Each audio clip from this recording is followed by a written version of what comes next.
They were big on clean living, no smoking, no drinking, no fooling around, and that was all real important to me. And so I joined the Mormon Church. And they told me, well, you need to go to Brigham Young University.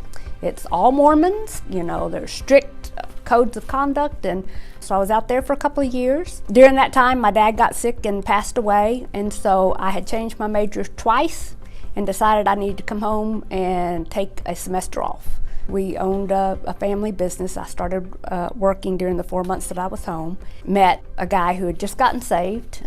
We worked together, Debbye Caccamisi. He one day would be like, hey, I understand you're Mormon. I said, yes. And he's like, well, what do you believe? And do you believe in Jesus? And I said, yes, I believe in Jesus. You believe he's God's son? I said, yes. Died on the cross? Yes. So we would have these conversations every day at lunch. I knew he was Baptist. I did not have a high opinion of Baptists. The ones that I knew really liked to espouse the once saved, always saved, and then live like you want to live. But Tony was different. He was trying. He wasn't always perfect, but he was trying. So I thought we had a good relationship, a good understanding of our different religions. And then one day he presented me with a book, From Mormon Illusion to God's Love. So when he first gave me the book, it hurt my feelings, and then it made me mad.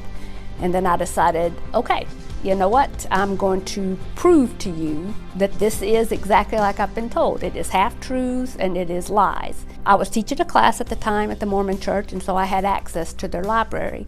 And this particular book was a great book because it would state a claim and then it would tell you where to go in the Mormon books to see where they had gotten it from. So I went and gathered all these books out of the library, and I sat down with my little red pen and I went through it claim after claim after claim, and I would look up the references, and it wasn't taken out of context and it wasn't half-truths. Everything that book alleged I found to be true according to Mormon writings. I knew their doctrine, their foundational doctrine was wrong, and I knew that the leaders who had started the church had built it all on a lie.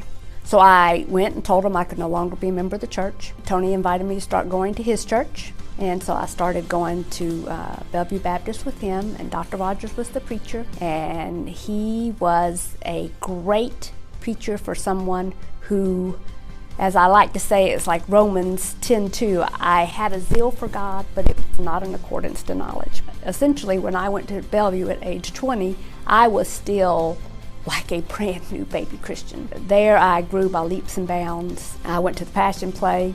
I remember praying and saying, Lord, if I did not understand at 14 fully what I was doing, if I didn't get the whole scope of what you had done for me, I do today. And then the devil would often remind me, well, you got baptized into the Mormon Church. So I thought, well, even though I believe, and I still believe, that I was saved at 14, I decided I was going to go ahead and get baptized in the Baptist church just to kind of shut the devil up, to be honest. And I felt like I had been a poor witness by joining the Mormon Church, and I felt like this maybe was going to correct it.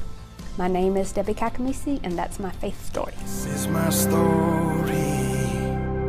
This is my song, praising my Savior all the day long.